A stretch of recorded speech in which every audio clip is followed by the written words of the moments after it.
A consignment of German weapons makes its way eastward. These are elements of a Patriot missile battery which is being deployed in Poland. They're being sent there to protect the Poles against malfunctioning Russian rockets that may miss targets in Ukraine.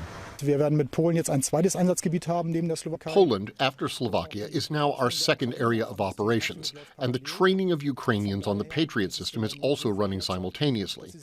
Therefore, it only makes sense that for the time being, this deployment in Poland will be limited to 6 months, and then we will have to see how it will continue in the future. But in Ukraine, the need is for tanks, specifically the German-manufactured Leopard 2 main battle tank. Many analysts consider it to be the perfect weapons system for Ukraine, which would give it a material advantage over Soviet-era tanks which make up part of the Russian forces.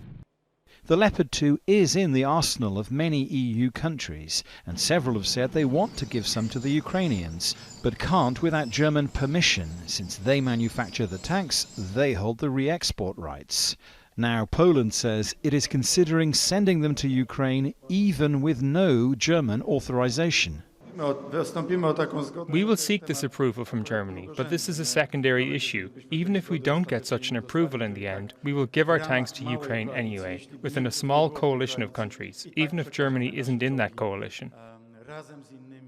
For months, the Leopard 2 issue has been growing in importance in Germany. Many politicians from within the coalition and without are now arguing in favour of releasing them, including the foreign minister, who told French TV on Sunday, if asked, Germany would not stand in the way. Until now, the weapons systems Germany has allowed to be deployed to Ukraine have been predominantly defensive, but main battle tanks are mostly offensive instruments. Ultimately, the decision to allow German-made tanks to be used against Russian forces in Ukraine is one for the Chancellor, Olaf Scholz. Dominic Kane, Al Jazeera, Berlin.